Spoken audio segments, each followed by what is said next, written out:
ఈ బిజినెస్ ఏదైనా మీ ఊర్లో ప్రమోషన్ చేయాలంటే అది సుమన్ టీవీతోనే సాధ్యం. ఇప్పుడే సంప్రదించండి. ఎస్ నమస్తే, నేను విజయ్. కడపలో జరుగుతున్నటువంటి తెలుగుదేశం పార్టీ మహానాడు కార్యక్రమంలో ప్రత్యేక హైలైట్గా నిలిచేది ఇక్కడ ఫుడ్ మెనూ. ప్రతి మహానాడులో కూడా ఇక్కడికి వచ్చేటువంటి కార్యకర్తలు, ప్రతినిధుల కోసం, నేతల కోసం భారీ ఎత్తున ఇక్కడ భోజన వసతి ఏర్పాటు చేస్తుంది తెలుగుదేశం పార్టీ అధిష్టానం. ఇప్పుడు కూడా ఈ సంవత్సరం కూడా కడపలో జరుగుతున్నటువంటి ఈ మహానాడులో ఒక్కసారి వంటకాలు ఏమేమి జరుగుతున్నాయి, మెనూ ఏంటి, ఈ డీటెయిల్స్ అన్నింటినీ కూడా ఈ వీడియోలో మీకు చూపించే ప్రయత్నం చేస్తాను. రండి.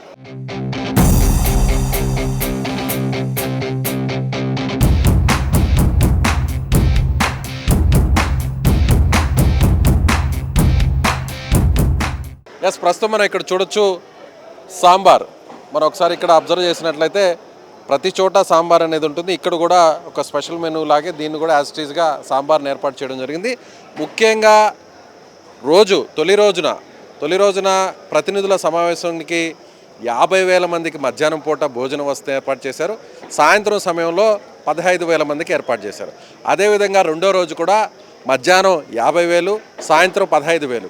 ఇక మూడవ రోజు భారీ సంఖ్యలో లక్షలాది మంది జనం వస్తారు కాబట్టి 1,00,000కు పైగానే భోజన వసతిని ఏర్పాటు చేస్తున్నట్టుగా ఇక్కడ ఉన్నటువంటి ప్రతినిధులు చెప్తున్నారు. రైట్, ఇక్కడ మరొక మెనూ ఉంది, ఒకసారి చూద్దాం. గోంగూరతో తయారు చేసినటువంటి మెనూ ఇది. దీని గురించి కూడా డీటెయిల్స్ తెలుసుకుందాం. ఏమంటారు దీన్ని? గోంగూర పూల్మాకాని సార్. గోంగూర పుల్మాకని కుర్మా సార్. ఇది కుర్మా. దేంట్లోకి? ఇది బిర్యానీలోకి సార్. బిర్యానీలో. అవును. రైట్, బిర్యానీలోకి ఇది కర్రీలాగా వాడుకొని తినడం కోసం ఇది గోంగూర కుర్మా కర్రీ అని చెప్పని అంటున్నారు. మరొక కర్రీ ఉంది, చూడొచ్చు. ఇది బంగాళాదుంపతో చేసినటువంటి మరొక కర్రీ. ఇది కూడా వాళ్ళ మెనూలో భాగంగా పెట్టారు. సో బంగాళాదుంపకు సంబంధించినటువంటి కర్రీ, సో పొటాటో కర్రీ కూడా ఇక్కడ కనిపిస్తుంది.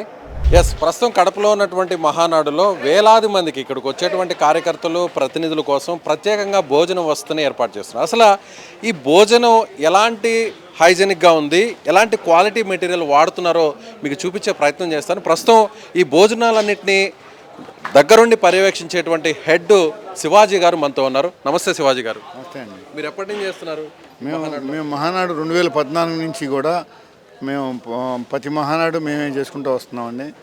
ఈ కార్యక్రమంలో మేము చాలా కేర్ తీసుకుని చాలా హైజెనిక్గా అంత క్వాలిటీ పరంగా చాలా బాగా జాగ్రత్తగా చేస్తుంటామండి. ఒకసారి క్వాలిటీ గురించి నాకు చూపిస్తారా? ఎలాంటి మెటీరియల్ వాడుతున్నారు? క్వాలిటీ మీకు చిన్న ఎగ్జాంపుల్, ఒక ఉల్లిపాయ సైజు ఈ సైజు ఉంటుందండి. చిన్న క్వాలిటీ రేట్ తగ్గుద్ది, అయినా ఉల్లిపాయ కానీ ఇప్పుడు కేసీపీ వైట్ క్రిస్టల్ షుగర్ ఏదైనా అట్లా మీరు యూనిటీ రైస్ అన్ని. Okay, unity rice. అంటే ఇవన్నీ కూడా పెద్ద పెద్ద రెస్టారెంట్స్లో వాడతారా? అవును, పెద్ద పెళ్ళిళ్ళకి పెద్ద రెస్టారెంట్లకి వాడతారండి. ఈ బియ్యం ఇది ఇండియా గేట్ వాళ్ళది యూనిటీ రైస్ అండి. ఇది కూడా యూనిటీ రైస్తో బిర్యానీ వేసి కార్యకర్తలకు పెట్టమని పార్టీ ఆదేశానుసారం క్వాలిటీ నో కాంప్రమైజేషన్ అంటారండి. అలాగే మేము కేజీ ఇది ఎంత పడుతుంది? బాస్మతి రైస్ ఇది 110 రూపాయలు పైన ఉంటుంది. 110 రూపాయలు పైనే పడుతుంది. అలాగే మేము ఏదైనా ఇప్పుడు ఇది హీరో దాల్ అండి, కందిపప్పు. ఈ కందిపప్పు లోకల్ కందిపప్పులు అనేక రకాలు దొరుకుతాయండి.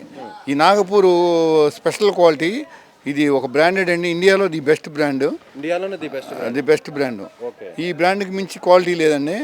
అలాంటి బ్రాండ్ని మేము కందిపప్పును కూడా ఇక్కడ వాడతాం. అలాగే మన oil ITC brand crystal branded అండి.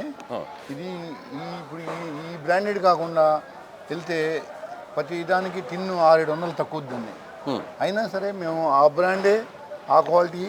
సన్ఫ్లవర్ ఆయిలే క్రిస్టల్ కంపెనీ. పామ్ ఆయిల్ ఎక్కడ వాడట్లేదు, పామ్ ఆయిల్ అసలు వాడట్లేదు. ITC company. ఎంత ఉంటుంది సార్ ఇది లీటర్? ఒక లీటర్ ఒక డబ్బా వచ్చి 2,300 ఉంటుందండి. 2,300 టాప్ క్లాస్. సో ఆయిల్ విషయంలో కూడా ఎక్కడ కాంప్రమైజ్ కాదు. అలాగే ఇక్కడ కొన్ని మసాలా దినుసులు ఉన్నాయి, స్పైసెస్. ఏదైనా బ్రాండెడ్ అండి. యాలక్కాయ అయినా, లవంగాయ అయినా, ఏదైనా మీరు అలా స్మెల్ చూస్తే కూడా అంత అత్యద్భుతంగా ఉంటుంది. చాలా నిజంగా స్మెల్ అయితే ఇక్కడ ఇంత దూరం నుంచి నిల్చుకుంటేనే ఈ మసాలా దినుసులు, స్పైసెస్ ఇవి చాలా స్మెల్ వస్తున్నాయి. ఇవి కూడా హై క్వాలిటీ. ఇవి ఎక్కడి నుంచి తెప్పించారు సార్? ఇవి ఇండియాలో ది బెస్ట్. ఎక్కడుంటే అక్కడ మా విజయవాడకి ప్రౌడ్ ఏంటంటే అండి, సరుకులు క్వాలిటీ నెంబర్ 1 క్వాలిటీ కావాలంటే అవి విజయవాడ బాగా దొరుకుతాయండి. ఇండియాలో ఏ మూల నుంచైనా కలెక్షన్ చేసి హోల్సేల్ మార్కెట్ అంత పెద్ద మార్కెట్ అండి. దానివల్ల మనం ఇప్పుడు అదే బియ్యం నంద్యాల ఫేమస్ అండి. నంద్యాలలో ఇక్కడ మన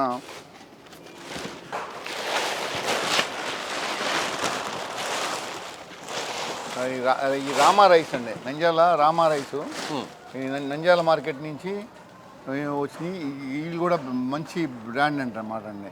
ఓకే, ఇది ఎంత ఉంటుంది సార్ కేజీ ఎంత ఉంటుంది రైస్? ఇది మామూలుగా అంటే భోజనానికి పెట్టేటువంటి వైట్ రైస్ ఇది 63 రూపాయలండి అది కేజీ. శ్రీరామ రైస్ నంద్యాల నుంచి వచ్చేటువంటి మసూరా ఇది జీలకర్ర మసూరా. మామూలుగా కర్నూలు సోనా మసూరా, సోనా మసూరి. అది 20 months ఓల్డ్ రైస్ అండి, 20 నెలల ఓల్డ్. జనరల్గా వైట్ రైస్ ఎంత పాత బియ్యం అయితే అంత టేస్ట్ ఉంటుంది. అయితే ఇప్పుడు ఇక్కడ మహానాడులో పెడుతున్నటువంటి వైట్ రైస్ కూడా కేజీ 60 రూపాయల పైన ఉన్నటువంటి వైట్ రైస్, అందులో 20 నెలల పైగా నిల్వ ఉంచినటువంటి రైస్. అంటే పాత బియ్యం చాలా టేస్ట్ ఉంటుంది కాబట్టి ఈ విషయంలో కూడా చాలా జాగ్రత్త తీసుకుంది ఇక్కడ కమిటీ.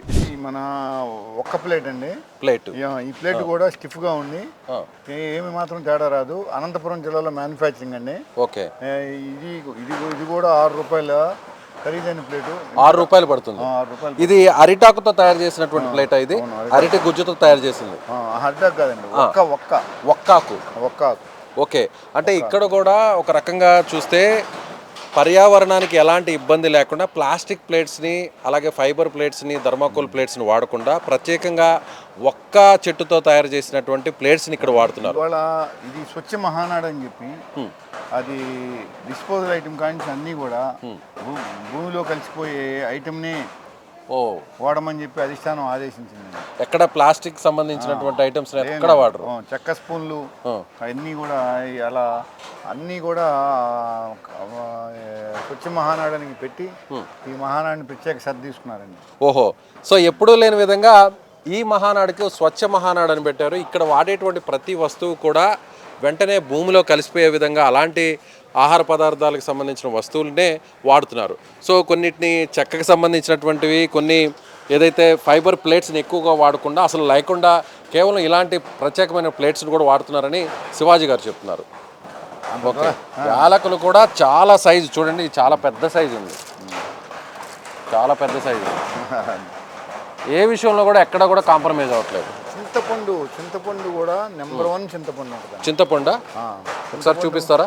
ఇది మార్కెట్లో ఇంత క్వాలిటీ పండు ఇది నెంబర్ 1 అండి. నెంబర్ 1 బోలంత రేటు డిఫరెన్స్ వస్తుంది అని అయినా సరే మేము. ఎంత ఉంటుంది సార్ కేజీ ఇది బయట దానికి ఇక్కడికి మీరు తెచ్చిన దానికి? మామూలుగా ఒక 50 to 60 రూపీస్ డిఫరెన్స్, 60 రూపాయల తేడా ఉంటుంది. 60 రూపాయల తేడా, ఫస్ట్ క్వాలిటీ. సో చింతపండు విషయం కూడా ఇక్కడ కూడా కాంప్రమైజ్ కావట్లేదు. ఇది కూడా చూడండి, ఇక్కడ కూడా చాలా హై క్వాలిటీని వాడుతున్నారు. ఇక్కడ చూడొచ్చు. శివాజీ గారు ఇప్పుడు ఈ చింతపండు ఎక్కడి నుంచి తెప్పించారు? మేము ఇది ఏమండి మా కలెక్షన్ అంతా కూడా ఇండియాలో ఎక్కడ బెస్ట్ ఉంటే అక్కడి నుంచి వచ్చి అది అక్కడికి వచ్చి మన దగ్గరికి వస్తుందండి. అంటే అలా మనం కాంప్రమైజ్ అవ్వకుండా మనం బిజినెస్ చేస్తున్నామండి. దానివల్ల ఏంటంటే మనకు క్వాలిటీ వస్తుందండి. ఇప్పుడు క్వాలిటీ వచ్చింది, మనం గుడ్ రిజల్ట్ అండి. ఓకే, ఒక పర్సన్కి ఇప్పుడు దాదాపు రోజుకి 50,000 మందికి మధ్యాహ్నం రాత్రి 15,000 మంది అంటున్నారు కదా, ఒక పర్సన్కి అయ్యే ఖర్చు ఒక ప్లేట్కి ఎంత ఉంటుంది? అది అధిష్టానం అవన్నీ క్యాలిక్యులేషన్ చేసి అవన్నీ కూడా నిర్ణయాలు చేస్తారు. మామూలుగా ఇదే క్వాలిటీని బయట కానీ ఇస్తే, ఇదే ఫుడ్ మెనూని కానీ బయట ఇస్తే ఎంత ఛార్జ్ చేయొచ్చు? మేము బయట అంటే కొద్దిపాటి చేస్తాం కాబట్టి అవి 600, 700, 500 ఉంటాయండి. ఇక్కడంటే మేము లక్షల్లో చేస్తాం కాబట్టి అది కొంత తగ్గుతుందండి. దాని మూలన కానీ దీన్ని బయటకు అయితే మాత్రం 600, 700. ఇప్పుడు మీరు ఇచ్చే మెనూ అంతా కూడా 600, 700 ఛార్జ్ చేస్తారు. ఏ మెనూ సార్ ఒకసారి డీటెయిల్ చెప్పగలరా? ఇప్పుడు ఏం లేవులేండి మెనూ సార్, మెనూ ఫోన్లో వస్తుంది. సరే సార్, ఓకే, రైట్. ఇది ఓకే. సో ఇది చూసారుగా, ప్రతి విషయంలో కూడా హై క్వాలిటీకి సంబంధించినటువంటి మెటీరియల్ని వాడుతున్నారు. ప్రత్యేకంగా 2014 నుంచి కూడా మహానాడుకు సంబంధించినటువంటి ఫుడ్స్ అంతా కూడా ఇప్పటి వరకు మనతో మాట్లాడినటువంటి శివాజీ గారు ఆయన తయారు చేస్తున్నారు. సో ప్రతి విషయంలో నెంబర్ 1 క్వాలిటీ ఫుడ్నే ఇక్కడ మహానాడులో అందిస్తున్నారు. కెమెరామెన్ మహేష్తో విజయ్, సుమన్ టీవీ, కడప నుంచి.